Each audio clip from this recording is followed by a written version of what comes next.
హల్లెలూయా యేసు ప్రభున్ ఎల్లరు స్తుతించుడి. వల్లభుని చర్యలను తిలకించి స్తుతించుడి.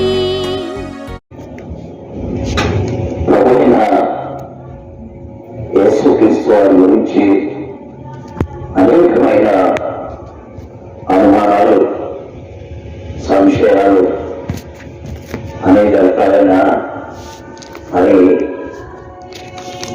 ఆలోచనలు మానవులు కలిగి ఉన్నారు. లేఖనాల్లో ప్రభువైన యేసుక్రీస్తు వారి గురించి రాయబడిన సత్యాలు అనేకమైనవి ఉన్నాయి. వాటన్నిటినీ ఒక రోజులో మనము చెప్పలేము. అయితే వాటి చెప్పే కొలది తగినటువంటివి, వాటిని గురించి బోధించే కొలది అవి ఆగిపోయినటువంటివి.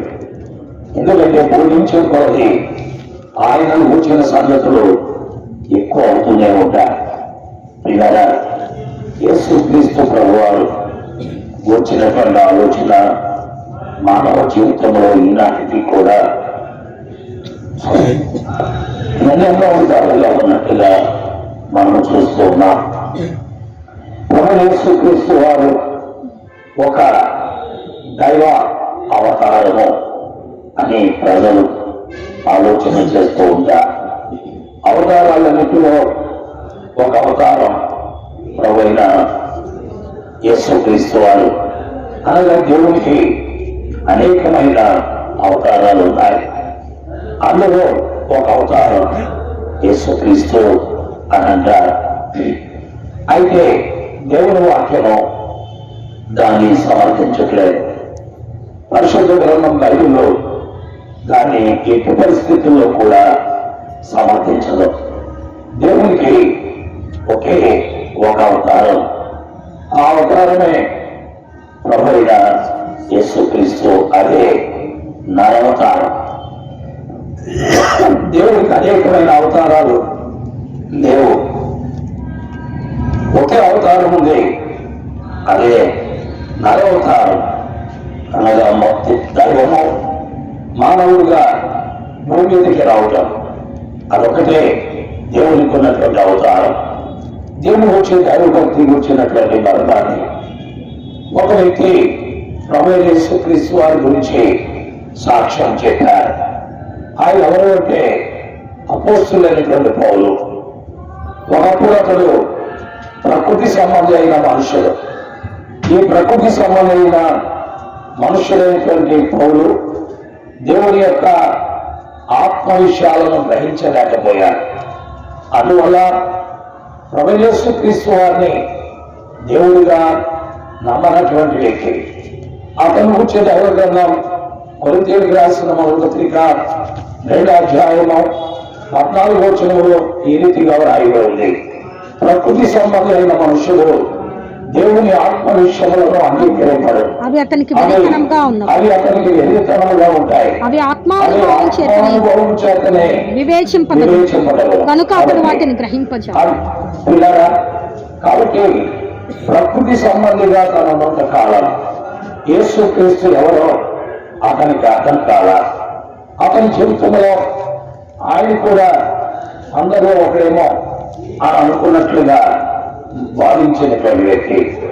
అందుకే లేఖనాల్లో మనం చూస్తున్నాం, ప్రకృతి సంబంధమైన మనుషులు దేవుని ఆత్మ విషయములను వివేచించలేదట. మరి ఎలా జరుగుతుంది? ఆత్మానుభవము చేతనే. దేవుని వాక్యం మీదకు వచ్చి దాన్ని అధ్యయనము చేయడం ద్వారా అవి మన గ్రహింపులోనికి వస్తాయి అని లేఖనముల ద్వారా మనం చూస్తున్నాం. కాబట్టి తన జీవితంలో మనకి అర్థం కాల ప్రభువైన యేసుక్రీస్తు వారి గురించి. అందువల్ల యేసుక్రీస్తు వారిని ఆయన ఏం చేస్తాడంటే మరి మిస్అండర్స్టాండ్ చేస్తున్నారు. మిస్అండర్స్టాండింగ్ అంటే తెలుసు కదా, అంటే ఏం చేసుకున్నారు అన్నమాట, అపార్థం చేసుకున్నాడు. అంటే ఆయన గురించి అర్థం కాక ఆయన్ని అపార్థం చేసుకున్నాడు. పిల్లరా, అయితే ఒక దినమున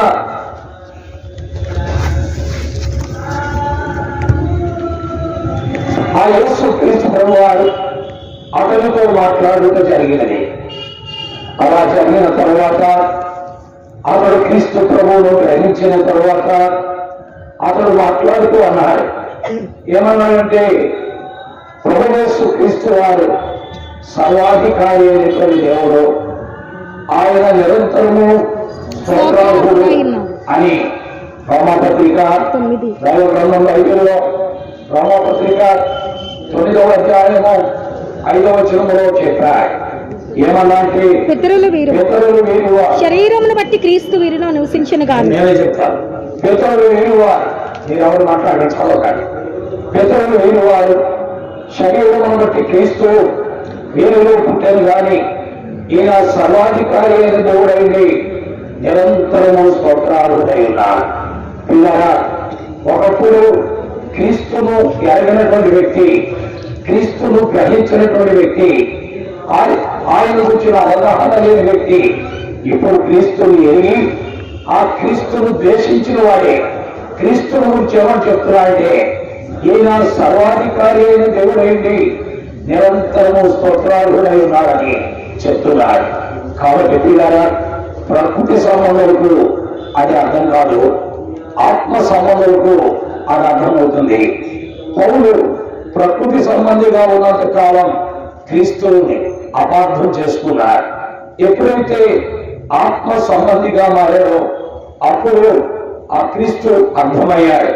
అందుకే తను ఏమంటున్నాడంటే, ఈయన సర్వాధికారి అయినటువంటి దేవుడు అని చెప్తున్నాడు. పిల్లరా, అనగా కనబడినటువంటి దేవుని యొక్క అద్వితీయ లక్షణాల గురించి ఆ యొక్క పౌలు క్రీస్తు గురించి మాట్లాడుతున్నాడు. అంటే కనబడినటువంటి దేవుడికి అద్వితీయ లక్షణాలు క్రీస్తులో ఉన్నట్టుగా పౌలు మాట్లాడుతున్నాడంటే అర్థమైంది. పిల్లరా, పౌలు క్రీస్తును ఎంత బాగా అర్థం చేసుకున్నాడనే దాన్ని బట్టే మనకి ఇప్పుడు అర్థమవుతుంది. కాబట్టి పిల్లరా, అద్వితీయ సత్యదేవుడు, అక్షయుడు, అదృశ్యుడు, మానవ జాతికి కనబడినటువంటి దేవుని యొక్క అదృశ్య లక్షణాలను ఈ పౌలు గారు క్రీస్తుని గురించి చెప్తున్నారు. ఏమంటున్నాడంటే, ఆయన సర్వాధికారి అయిన దేవుడు అని మాట్లాడుతున్నాడు. ప్రియ స్నేహితులారా, దైవ వాక్కు ఎంతో విలువైనటువంటిది.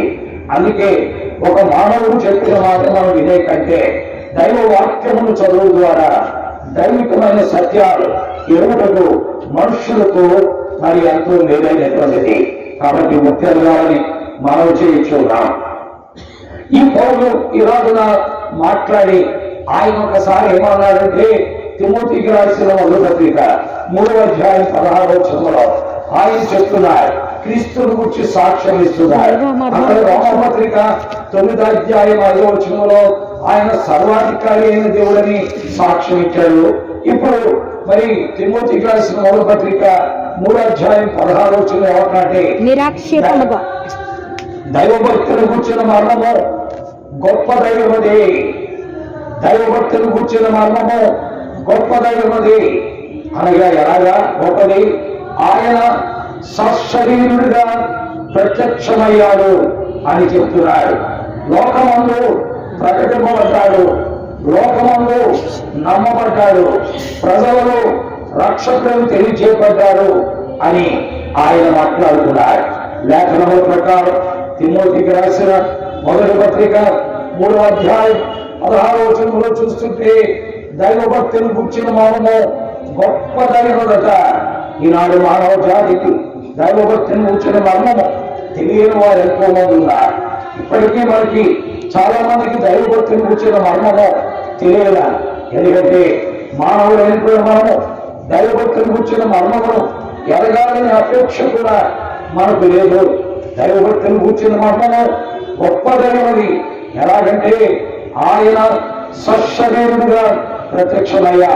అనగా దైవము, కనబడినటువంటి దైవము, ప్రపంచ నిర్మాణకుడైన దైవము, పంచభూతములు నిర్మాణకుడైనటువంటి దైవము, ప్రపంచానికి మానవ జాతికి కారకుడైనటువంటి దైవము శరీరధారిగా భూమి మీదకి రావడమే అది దైవభక్తిని కూర్చిన మర్మము.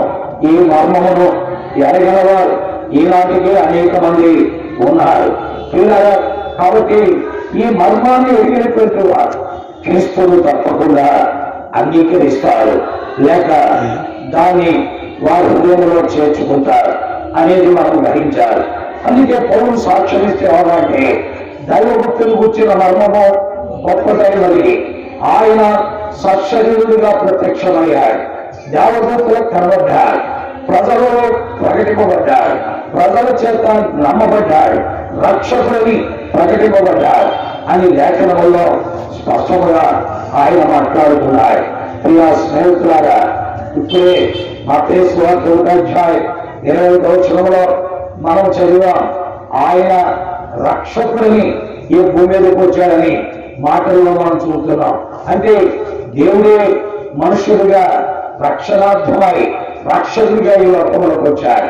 దేవుడి నుంచి రక్షించడానికి, మానవుని దేవుడి నుంచి రక్షించడానికి పిల్లగా అక్కడ రాయబడింది. తన ప్రజలను వారి పాపముల నుండి ఆయనే రక్షించును కనుక ఆయనకి ఏం పేరు? యేసు. యేసు అనే మాటకు రక్షకుడు అని అర్థము. క్రీస్తు అనే మాటకు రక్షించుటకు ఆయన మాత్రమే సమర్థుడు అని అర్థము. అనగా యేసు క్రీస్తు అంటే మానవుణ్ణి రక్షించేవాడు. పిల్లరా, రక్షణ ఎవరికి కావాలి? పిల్లరా, రక్షణ ఈనాడు మన చుట్టూ ఉన్నటువంటి ఎవరికీ అవసరం లేదు. మన చుట్టూ అనేకమైన జంతువులు ఉన్నాయి, గేదెలు ఉన్నాయి, ఆవులు ఉన్నాయి, రకరకాల గొర్రెలు ఉన్నాయి, రకరకాలైనటువంటి పక్షులు ఉన్నాయి. రక్షణ వీటన్నిటికీ అవసరం లేదు. రక్షణ కావలసింది కేవలం ఒక్కడికే, ఆత్మ కలిగిన మానవునికి. ప్రియులారా, ఆత్మ కలిగిన మానవుడికి కావలసింది ఏంటంటే రక్షణ కావాలి. మానవుడిలో ఆత్మ ఉన్నది. అనగా మానవుడు ప్రాణము, దేహము, ఆత్మ మూడు కలిగినటువంటి వాడు. ఇలా అందుకని మనము ఎవరైనా ఈ లోకాన్ని విడిచిపెట్టినప్పుడు పోయాడు అని చెప్తాం. అంటే ఇక్కడ దేహాన్ని విడిచిపెట్టి వెళ్ళాడు అనేటువంటి అర్థం. అంటే ఆత్మకు మరణము లేదు, ఆత్మకు మరణము లేదు. ఆత్మ ఎల్లప్పుడూ జీవించే ఉంటుంది. దేహము అనేటువంటిది తాత్కాలికము, ఆత్మ అనేటువంటిది శాశ్వతము. ప్రియ స్నేహితులారా, ఈ విషయాన్ని గురించి సాంత స్వామి వివేకానంద అనేటువంటి ఒక గొప్ప వక్త, ఆయన రామకృష్ణ పరమహంస యొక్క శిష్యుడు. రామకృష్ణ పరమహంస అనేటువంటి ఒక పెద్ద వ్యక్తి ఉన్నారు. ఆయన యొక్క శిష్యుడు ఎవరంటే స్వామి వివేకానంద.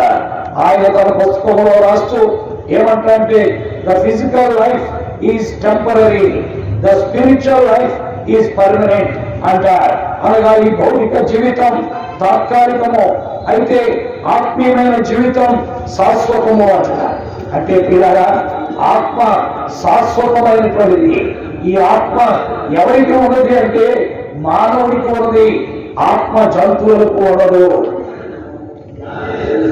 ఆత్మ జంతువులకు ఉండదు. ఒకవేళ ఆత్మ జంతువులకు కూడా ఉంటే పిల్లగా ఈ పాటికి ఉద్యోగాలు సాఫ్ట్వేర్ లో మనకు వచ్చిండే కాదు. ఎందుకంటే సాఫ్ట్వేర్ లో ఉద్యోగాలు మనకి రాకుండా జంతువులు మొత్తం సాఫ్ట్వేర్ లో వెళ్ళిపోయి ఉండేవి.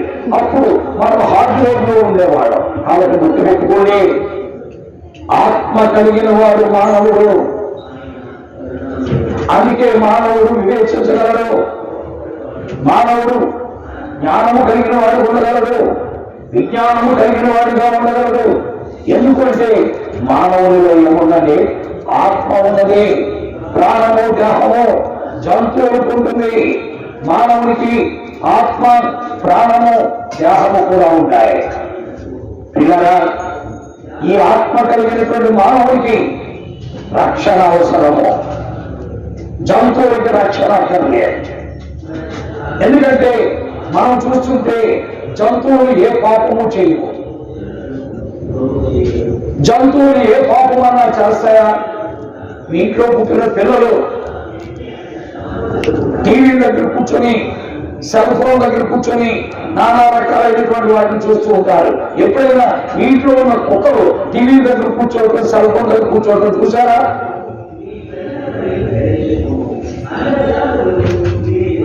లేదు కదా. అంటే దాని అర్థం ఏంటి?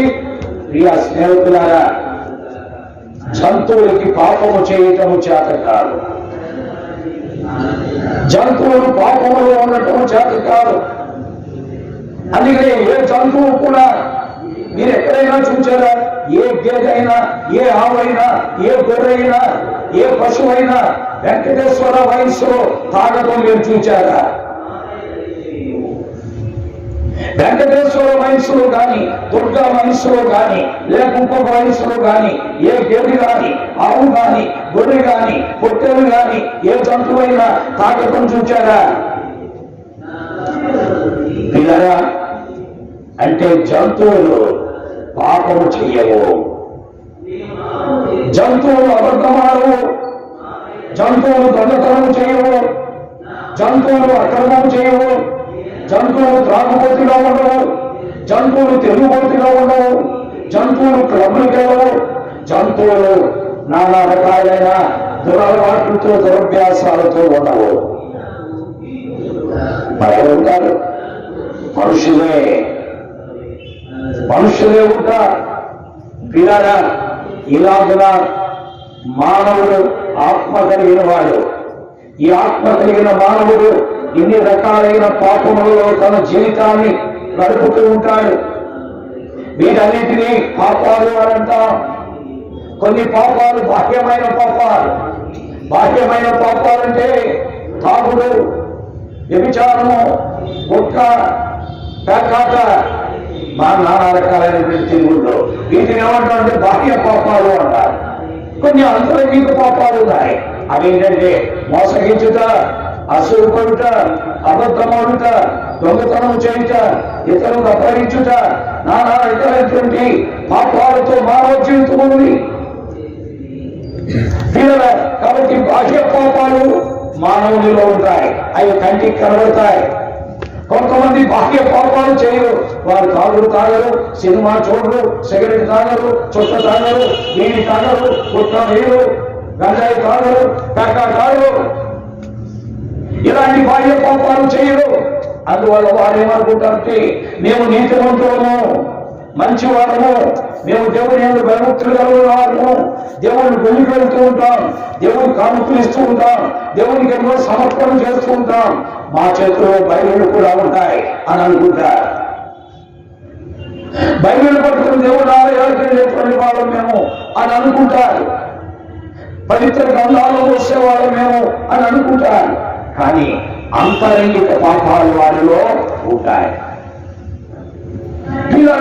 ఇలాగున పాపము కలిగిన ఆత్మ కలిగిన వాడే మానవుడు. పాపము కలిగిన ఆత్మ కలిగిన వాడే మానవుడు.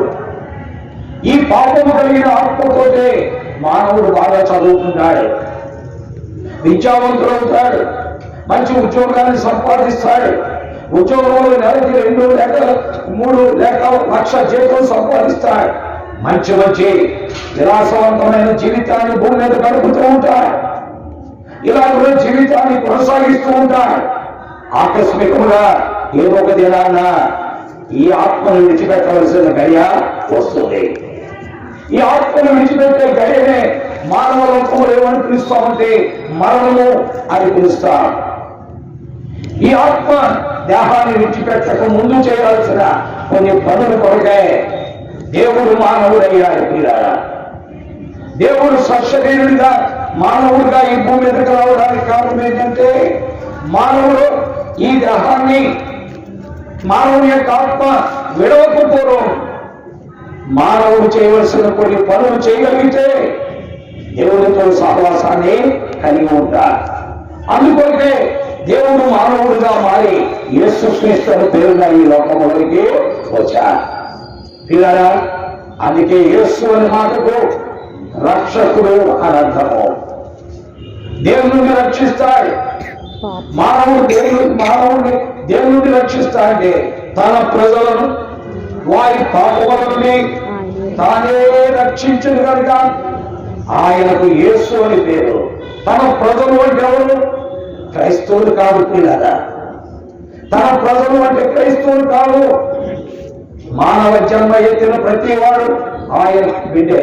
ఎందుకనగా మనము ఆయన ద్వారా సృష్టించబడిన వాడు, మనం ఆయన ద్వారా పోషించబడుతున్నాం, మనం ఆయన ద్వారా ఈ రోజున భూమి మీద ఉన్నాం అని 100వ కీర్తన 3వ వచనంలో చదువుతున్నాం.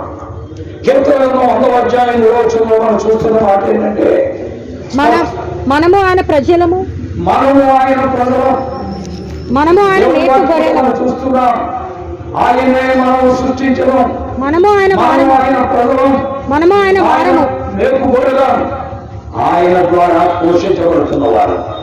ఈ రోజున మనం పీల్చే గాలి మన నాన్నగారు కొనేవాలేదు, మన అమ్మ కొనేవాళ్ళ. మన గాలి పీలుస్తున్నాం చూసారా, అది మా అమ్మ నాన్న కొనేవాళ్ళ, లేక మన రాష్ట్రపతి కొనేవాళ్ళ, లేక మన దేశ ప్రధాని కొనేవాళ్ళ. ప్రపంచంలో ఉన్న 250 దేశాలు, అందులో వివిధ జాతులు కలిగిన మనుషులకు, భాషలు మాట్లాడే మనుషులకు, అంతేకాదు ఈ 250 దేశాల్లో ఉన్న పక్షులు, జంతువులకు, అంతేకాదు సముద్రంలో ఉన్న జలచరములకు అందరికీ వాయువును, ప్రాణవాయువును ఏర్పాటు చేసిన వాడు ఆ దేవుడే. ఆ దేవుడి ద్వారా మనం చలించుచున్నాం, బ్రతుకుచున్నాం, ఉనికి కలిగి ఉన్నామని ఆ పౌలు అనే భక్తుడు మాట్లాడుతూ అపోస్తుల కార్యములు 17వ అధ్యాయం 28వ వచనంలో చెప్పారు. ఏమనంటే మనం ఆయన ద్వారా జీవించుచున్నాము, చలించుచున్నాము, ఉనికి కలిగి ఉన్నాము. ఆయన మనలో ఎవరికి నీ దూరంగా ఉన్నవాడు కాడు. ప్రియమైన దేవుడు వాక్యం వింటున్న ప్రియులారా, ఆ ప్రభువు మానవ జాతికి సమీపంగా ఉండేవాడు. ఈ రోజున మనం అనుభవించుచున్న పంచభూతులు ఆయనవే. వీటన్నిటినీ మానవ జాతికి ఇచ్చినవాడు ఆయన. మనము ఆయన ప్రజలం, ఆయన మేపు గొర్రెలం. కానీ మనకు అది అర్థం కాలేదు. ఎందుకు అర్థం కాలేదు?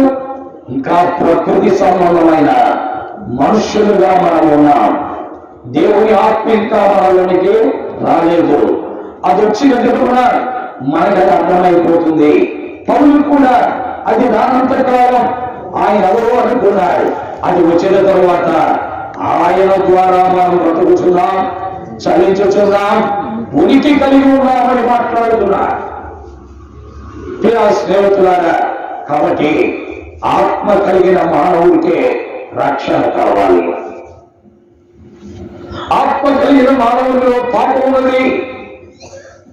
నాలో పాపం లేదు అని చెప్పగలిగిన వారి భూమి మీద లేరు.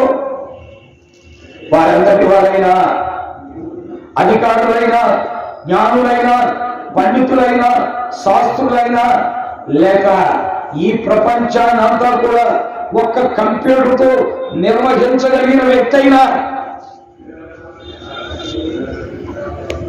పాపే. మానవుడు పాపి. మానవ జన్మ పాపము, మానవ స్వభావము పాపము. ఈ ప్రపంచాన్ని అంతటినీ కూడా నేను నిర్వహించగలను చెప్పగలిగిన మనుషులు కూడా పాపే. పిల్లరా, కాబట్టి నాలో పాపము లేదని చెప్పగలిగిన వారు ఒకరు కూడా లేరు. వారు ఎంతటి వారైనా వారిలో పాపం. ఒకవేళ పెద్ద పెద్ద బిషప్పులు అయి ఉండొచ్చు, స్తుతి నైవేద్యము చేస్తున్న వారు అయి ఉండొచ్చు, వారు పాపులే. నాలో పాపము లేదని చెప్పజాలరు. నేను పాపము చేయలేదని కూడా చెప్పజాలరు. కానీ అందరి చేత చేతులు పైకెత్తించి స్తోత్రం స్తోత్రం స్తోత్రం అని చెప్పించగలరు. కానీ నాలో పాపము లేదని మాత్రమో చెప్పజాలరు. హల్లెలూయా అని అందరి చేత చెప్పించగలరు. కానీ నాలో పాపము లేదని మాత్రమో చెప్పజాలరు.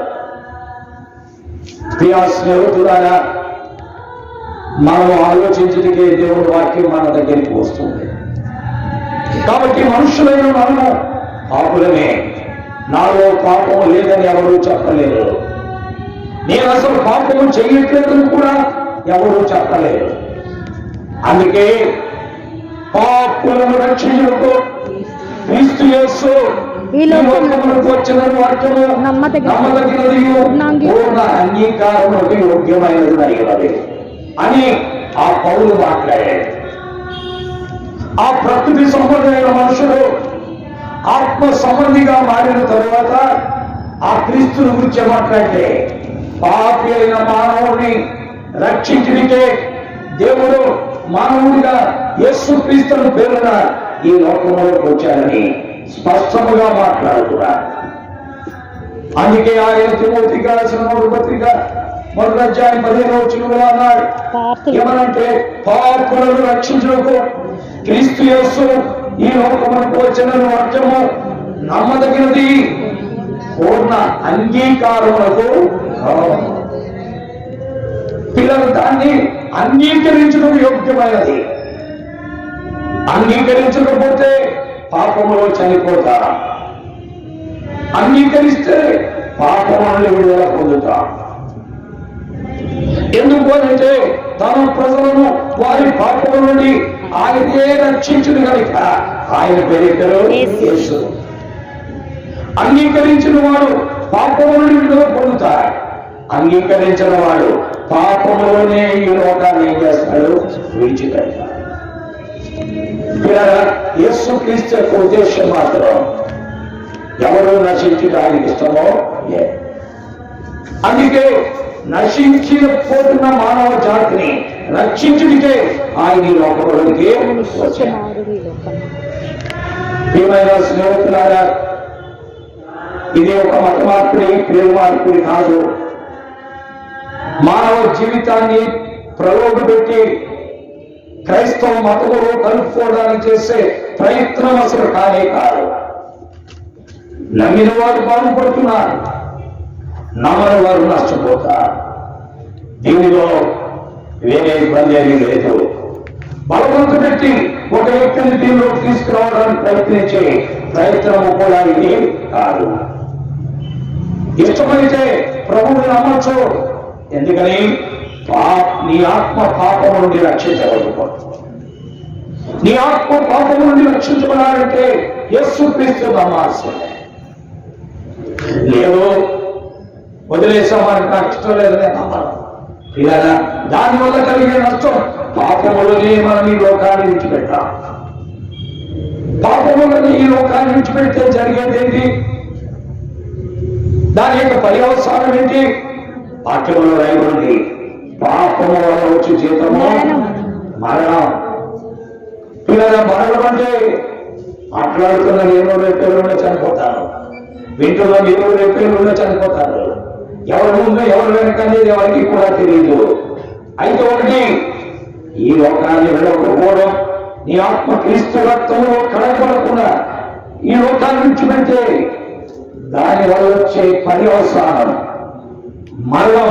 అంటున్నా, మరణం అంటే ఈ లోకాన్ని విడిచిపెట్టం కాదు, అగ్ని కూడా.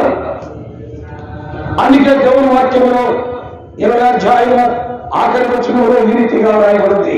ప్రకటనలో 20వ అధ్యాయం ఆఖరి వచనంలో ఈ రీతిగా రాయబడింది.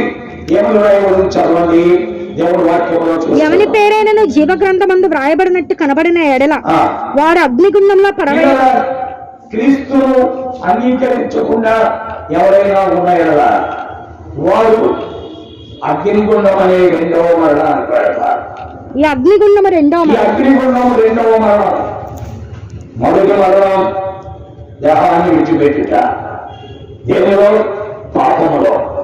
పాపములో మొదటి మరణం దేహాన్ని విడిచిపెడితే ఆత్మ. పాపములో ఆత్మ దేహాన్ని మొదటి మరణం ద్వారా విడిచిపెడితే దాని ఫలితం రెండవ మరణంలో అగ్నిగుండం. కాబట్టి యేసు క్రీస్తు ప్రభువు నందు విశ్వసించాలి. ఇది బలవంతు పెట్టేది కాదు. యోచనతో వివేచనతో దీనిలో సత్యం ఉందా లేదా అన్వేషణతో యోచనతో వివేచనతో అంగీకరించి అడుగు పెట్టేదే కానీ బలవంతపు మార్పులు మాత్రం ఇది కాదు. కాబట్టి చాయిస్ మందే, దేవుడే మనకి ఏమిచ్చాడు, అవకాశం ఇచ్చాడు. అంగీకరిస్తే నీకు కలిగే లాభం ఇది, అంగీకరించకపోతే నీవు ఎదుర్కొనబోయే నష్టము ఇది అని ఆయన మనకు చాయిస్ ఇచ్చాడు. తీర్మానించవలసిన బాధ్యత మన పైన మాత్రమే ఉన్నది.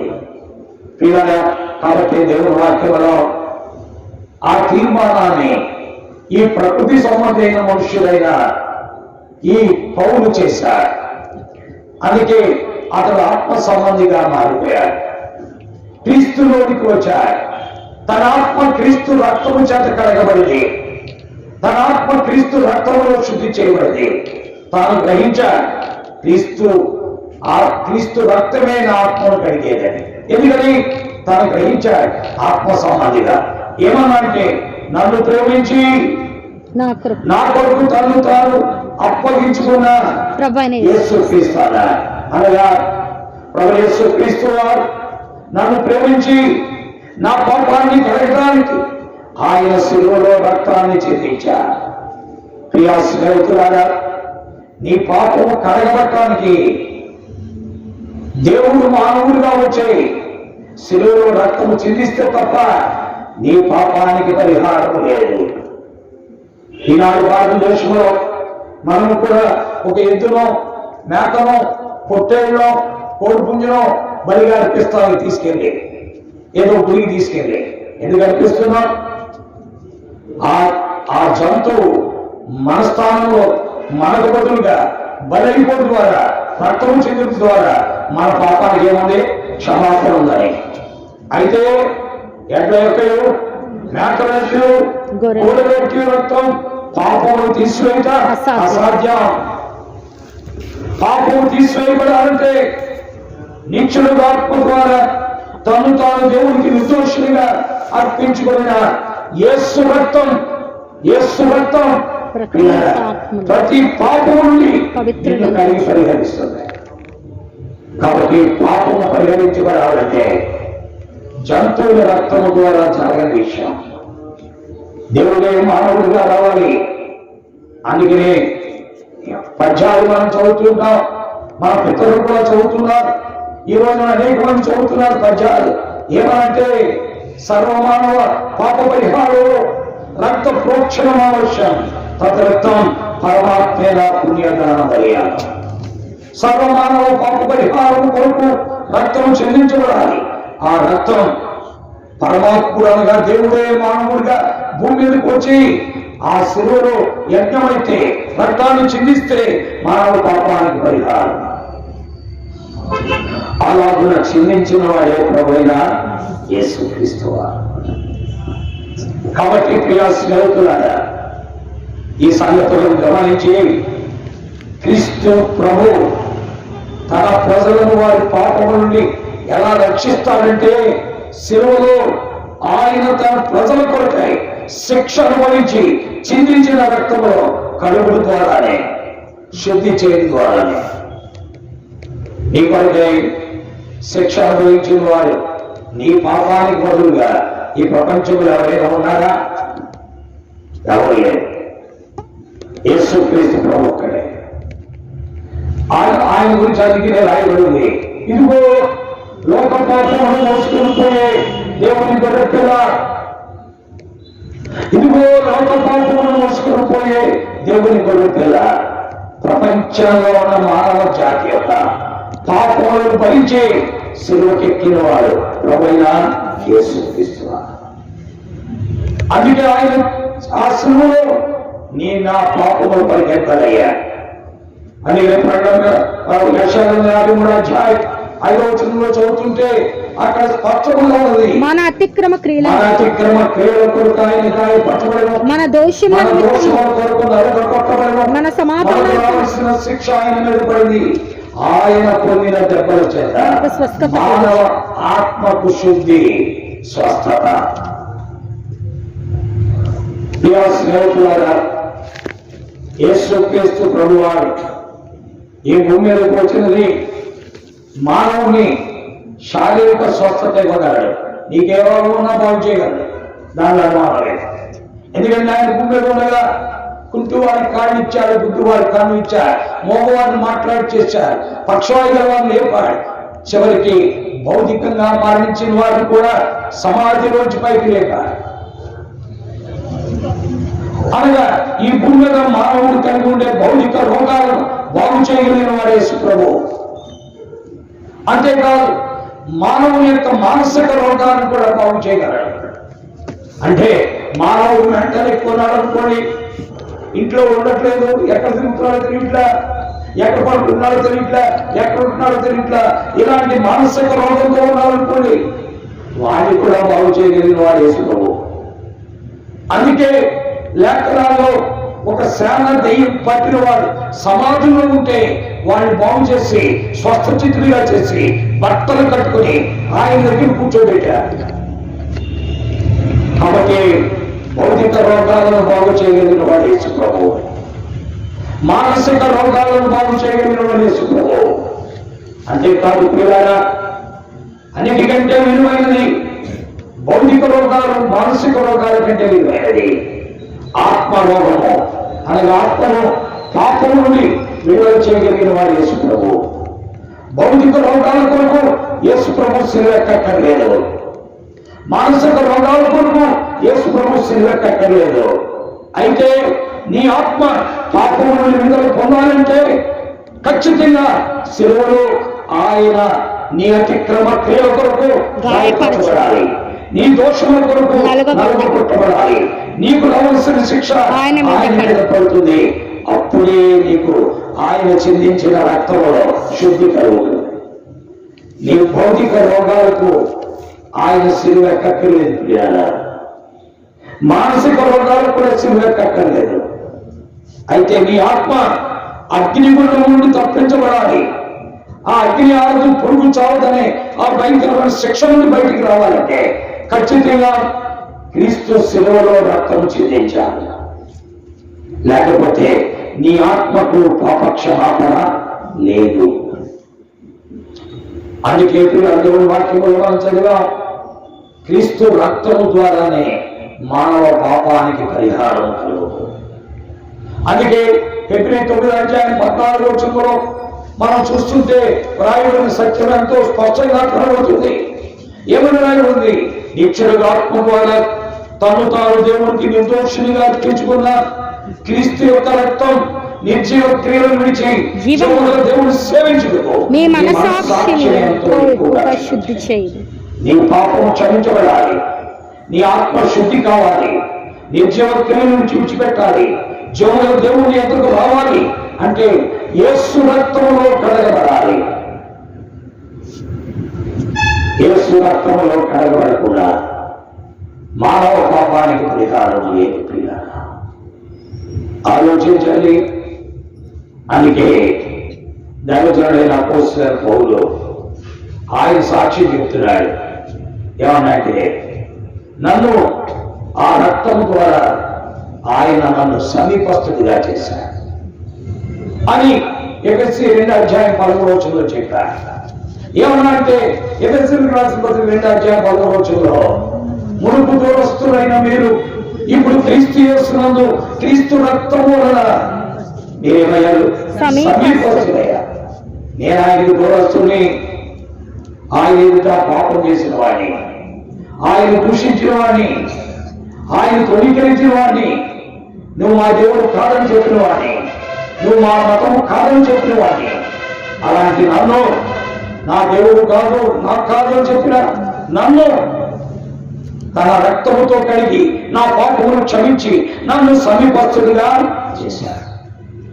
ప్రియ స్నేహితులారా, దేవుని వాక్యం వింటున్న ప్రియ సహోదరి సహోదరుడా, యేసు రక్తం ఈనాటికి మానవ జాతిని శుద్ధి చేస్తుంది. ఎవరు ఆయన ఎదుకు వస్తున్నారో వారు కడగబడుతున్నారు, శుద్ధి చేయబడుతున్నారు, పవిత్రపరచబడుతూ ఉన్నారు. వారి జీవితంలో దేవునితో సంబంధాన్ని కలిగి ఉంటూ ఉన్నారు. ఇలాంటి వారి గ్రంథంలో పౌరొక్కడే కాదు, అనేక మందిని మనం చూడవచ్చు. అందుకే లేఖనాల్లో ఎవరు మీరు ఇంతమంది ఉన్నారని అడిగాడు. ఎక్కడికి భూమి మీద కాదు, పరలోకంలో. ఒక వ్యక్తి అడిగాడు. ఎవరు అడిగాడంటే, బాబు యోహాను ఎవరు వీరంతా అని అడిగాడు. అయ్యా నీకే తెలియను అన్నాడు. 7వ అధ్యాయం 14 వచనంలో, ప్రకటన 7:14 యోహాను పరలోకంలో ఉన్న ఒక పెద్ద అడిగాడు. ఎవరంటే ఎవరు బాబు వీరంతా? ఎందుకంటే ఎవరునూ లెక్కింపలేని గొప్ప సమూహం కనబడింది.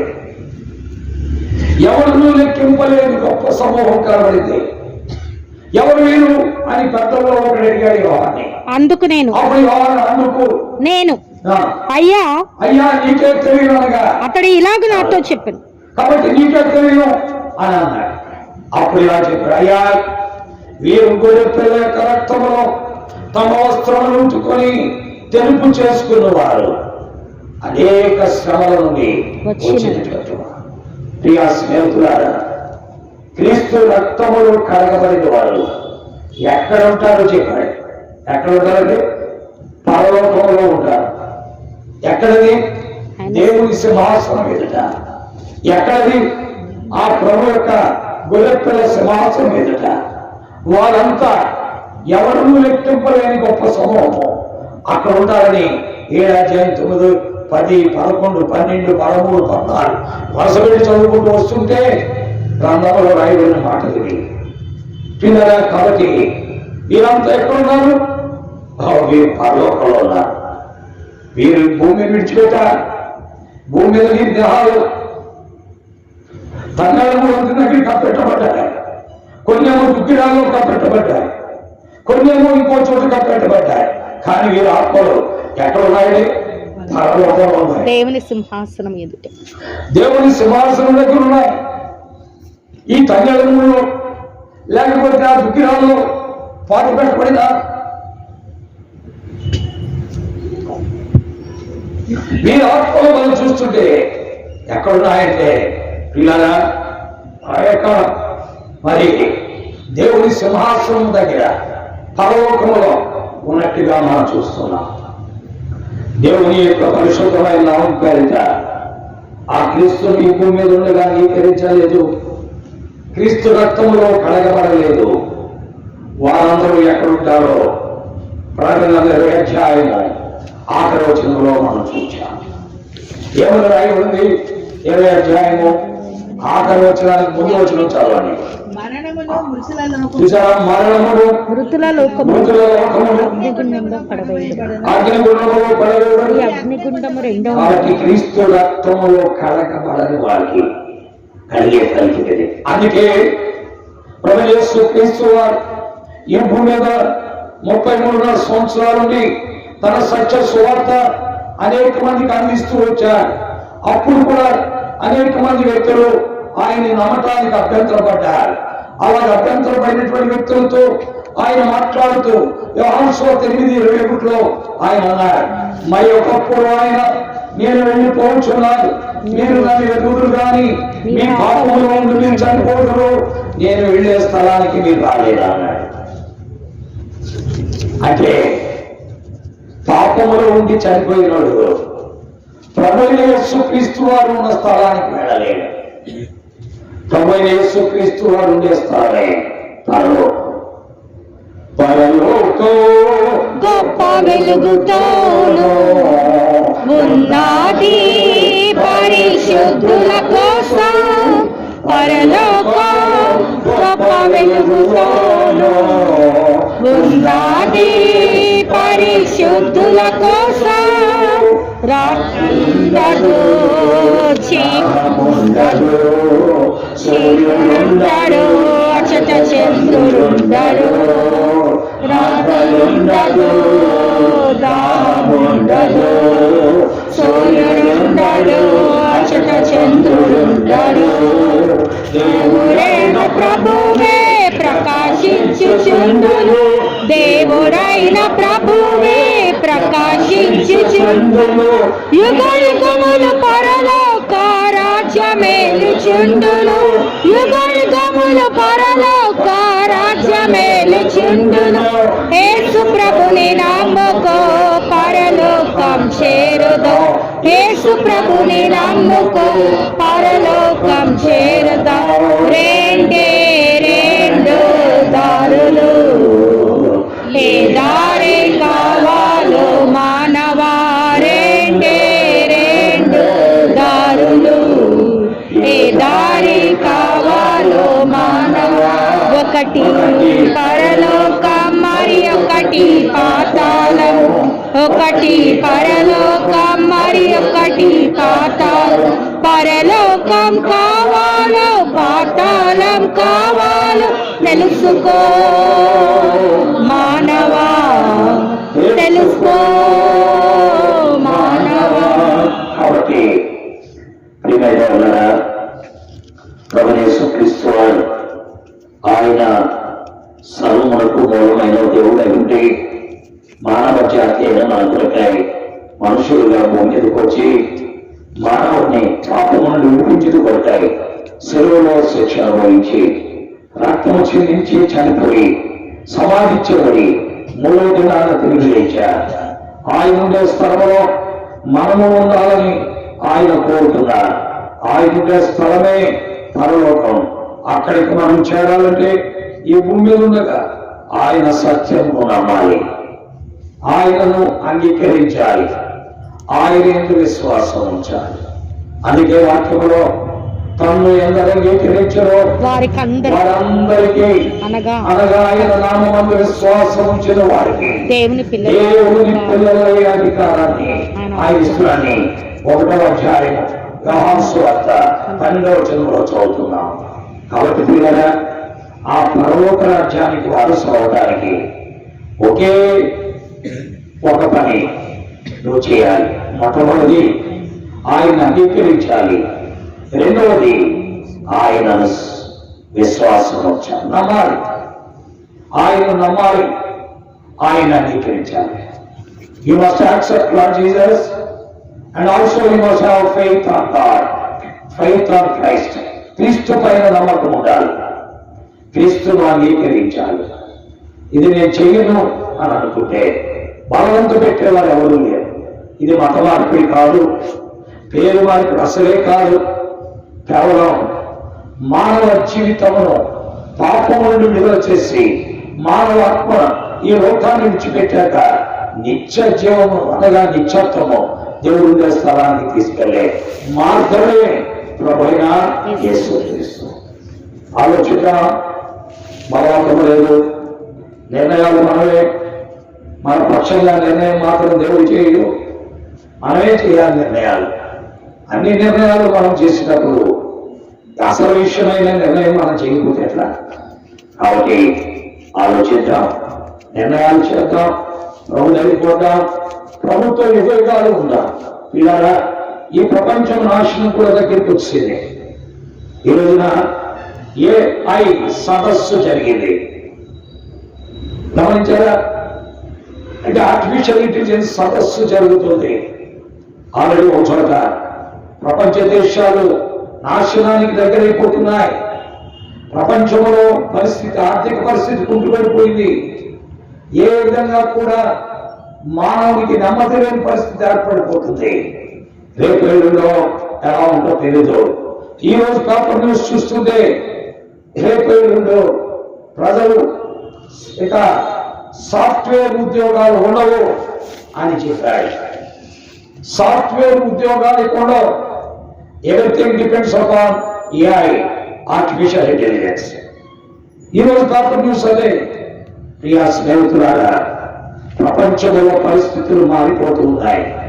దేవుడు వాక్యంలో ఆల్రెడీ ఎప్పుడో చెప్పాడు, ఒక కూలికి 1000 మంది వస్తారని. ఒక కూలి అంటే ఒక ఉద్యోగానికి 1000 మంది, ఒక ఉద్యోగానికి 100 మంది. ఎప్పటికే డెవలప్డ్ కంట్రీస్ లో ఈ పరిస్థితిని మనం చూస్తున్నాం. ప్రియా స్నేహితులారా, అయితే ఆ ప్రభువునందు విశ్వాసం ఉంచిన వాడికి, ఆ ప్రభువునందు అంగీకరించిన వాడికి ఏ భయము ఉండదు. ఎలాగని ఇది ఎలా జరుగుతుంది నువ్వు అనుకుంటున్నావేమో. వాక్యంలో రాయబడింది, ఏమని రాయబడిందంటే, ఆయన ఆశ్రయించిన నరుడు ధన్యుడు, ఆయనను ఆశ్రయించిన నరుడు ధన్యుడు. ధన్యుడు. సింహముఖాలు లేని గలవై ఆకలిగొనును గాని ఆయనను ఆశ్రయించిన నరుడు ధన్యుడు. కాబట్టి పిల్లరా ఆలోచించుకుందాం, ప్రభు పాదాల వెళ్ళిపోతాం. క్రీస్తు నందల విశ్వాసమే మానవ జీవితానికి మేలు. క్రీస్తును అంగీకరించుటే మానవ బ్రతుకు క్షేమము. క్రీస్తుతో సహవాసమే మానవ జీవితానికి మహిమ.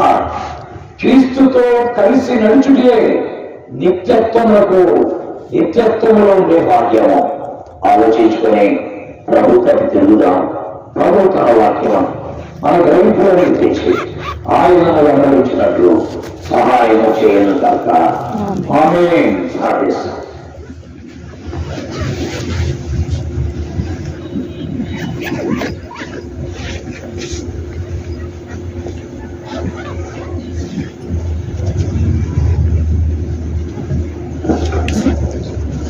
మనం ఎక్కడ ఉన్నా, ఇంట్లో ఉన్నా ప్రభు సన్నిధిలో ప్రార్థిద్దాం.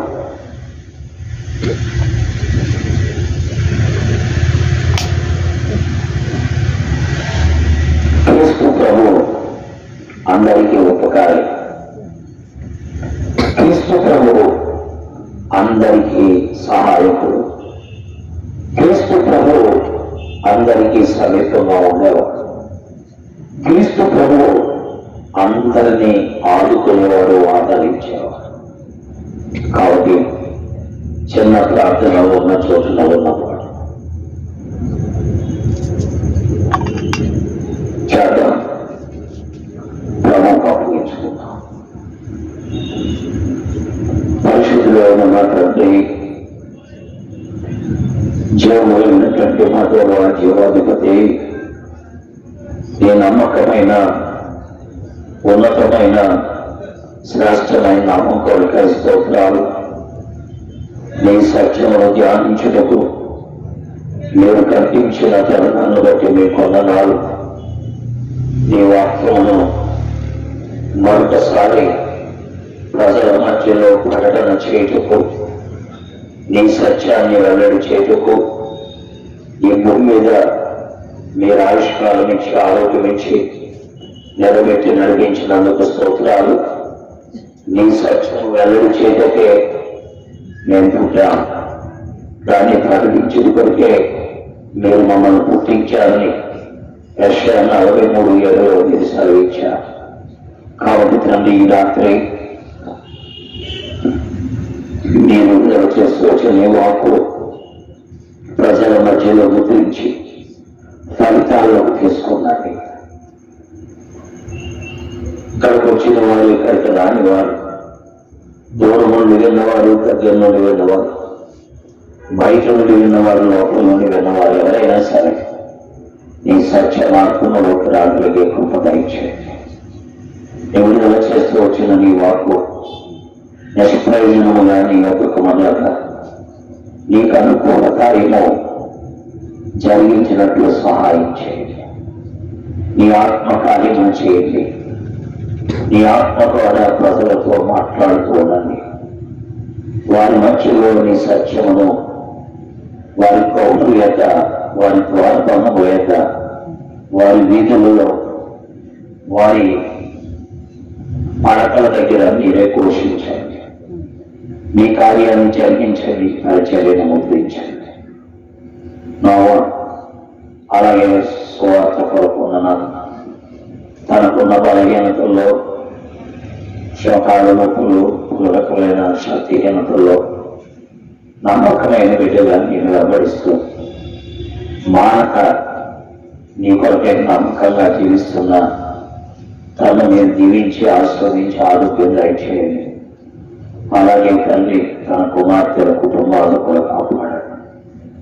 చిన్న కుమార్తె గర్భిణీగా ఉంటుండగా సుఖకాంతి దయచేయండి. కుమారుడు కూడా వివాహం చేయాలి. అది తన తండ్రి తన గురించి ఎంతో ఆలోచన చేస్తూ తన విశ్వాసంలోకి రావాలని కోరుకుంటుంది. బిడ్డ చెడు స్నేహాలకు, మన తాత్కాలిక ఆనందములకు, ఈ తాత్కాలిక సంబంధాలకు అప్పగించుకోకుండా సత్యానికి లోబట్టు సహాయం చేయండి. ఈ యొక్క గులాబీ తోటలో నా ప్రతి కుటుంబాన్ని మీరు దీవించండి. ప్రతి కుటుంబం పైన కలుస్తుంచండి. వారిని వారి బిడ్డలను కూడా దీవించి ఆశీర్వదించండి. ఈ ప్రాంతంలో ఉన్న రోగులు ఎవరైతే శారీరక రోగములతో ఉన్నారో వారిని మీరు ముఖ్య స్వస్థపరచండి. అదేవిధంగా తండ్రి జూనియర్ ఇంటర్ సీనియర్ ఇంటర్ చదువుతున్న విద్యార్థులు జ్ఞాపకం చేసుకొని వారి విద్యలతో రేపు రాబోయే పరీక్ష సమయంలో మంచి చక్కగా పరీక్షలు రాసి ఉత్తీర్ణులకు సహాయం చేయండి. అలాగే మార్చి 17వ తారీఖు నుండి 10th క్లాస్ బిగిన్ అవుతుండగా దాని కొరకు సిద్ధమవుతున్న బిడ్డలను కూడా జ్ఞాపకం చేసుకోండి. నీ చేతులకు బిడ్డలందరినీ అప్పగిస్తుంది. మిగిలిన ఇంజనీరింగ్ స్టూడెంట్స్, నర్సింగ్ స్టూడెంట్స్, అలాగే డిగ్రీ స్టూడెంట్స్, వివిధ కోర్సుల్లో ఉన్న బిడ్డలందరికీ సహాయపడండి. ఈ వాక్యమును ముద్రించండి. మిగిలిన సమీపాస్తులను ప్రారంభం చేయండి. యేసుక్రీస్తు వారి దివ్య నామములో స్తోత్రించి ప్రార్థిస్తున్నాము తండ్రి. ఆమేన్. తండ్రి, కుమార, పరిశుద్ధాత్మ త్రియేక దేవుని సహాయము చేరొచ్చిన వారందరికీ సదాలతో ఉండగాక. ఆమేన్. ఆమేన్.